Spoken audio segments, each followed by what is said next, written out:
हमारे पास एक टॉपिक है जावास्क्रिप्ट का एक टॉपिक है नल एंड अनडिफाइंड। बेसिकली ये जो टॉपिक है हमारे पास ये काफ़ी इंटरव्यूज़ में पूछे जाते हैं। दोनों टॉपिक में बेसिकली डिफरेंस क्या है, कई बार जो स्टूडेंट्स हैं दोनों को सेम समझ लेते हैं।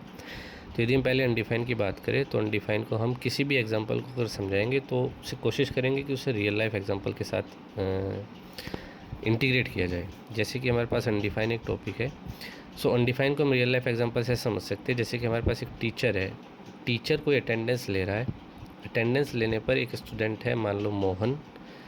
मोहन अब्सेंट है, टीचर ने अटेंडेंस ली तो मोहन जो है एब्सेंट है। तो अब्सेंट होने पर हम उसकी वैल्यू अनडिफाइंड असाइन कर सकते हैं, मतलब कि मोहन वहाँ पे एग्जिस्ट नहीं करता, मतलब कि कोई वैल्यू एग्जिस्ट नहीं करती।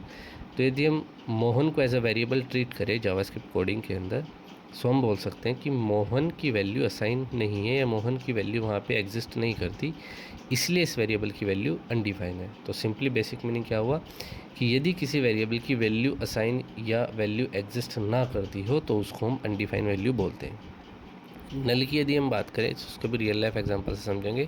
मान लो अगेन एक टीचर है जो कि अटेंडेंस ले रहा है, स्टूडेंट का नेम मोहन है जो कि प्रेजेंट है। अगेन स्टूडेंट है, मोहन है और जिसका नेम मोहन है जो कि प्रेजेंट है। इसके अंदर हमने स्टूडेंट का एक वेरिएबल अलग से भी लिया है जिसका नाम वॉलेट है, मतलब कि ये स्टूडेंट का वॉलेट है, पर्स जिसे बोलते हैं। स्टूडेंट है, उसका वॉलेट है, उस वॉलेट में उसके पास मनी नहीं है। इन फ्यूचर उसके पास पैसे हो सकते हैं उसके वॉलेट में, लेकिन अभी उसके पास वॉलेट में पैसे नहीं है। हमने उसकी वैल्यू अभी नल असाइन की है। यहाँ से हम दो बातें सीखते हैं। पहला कि अगर हमारे पास कोई ऐसा वेरिएबल है जिसकी इन फ्यूचर कोडिंग में या कभी भी किसी भी सिनारियो में वैल्यू हो सकती है तो उसको हम नल असाइन करेंगे करंट टाइम पे, जब तक उसके पास वैल्यू नहीं है। अगर इन फ्यूचर में कोई वैल्यू आने के चांसेस हैं तो हम उसको नल असाइन कर देंगे। तो इसीलिए हमने स्टूडेंट वॉलेट की वैल्यू नल असाइन कर दी है।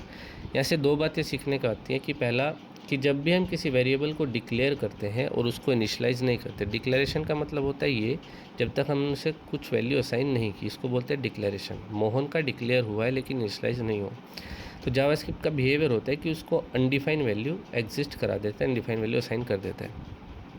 जैसे कि ये है, इसको बोलते हैं डिक्लेरेशन। और हमने यदि किसी वेरिएबल के अंदर उसकी वैल्यू को असाइन कर दिया तो उसको बोलते हैं initialisation. That's all for my end, thank you.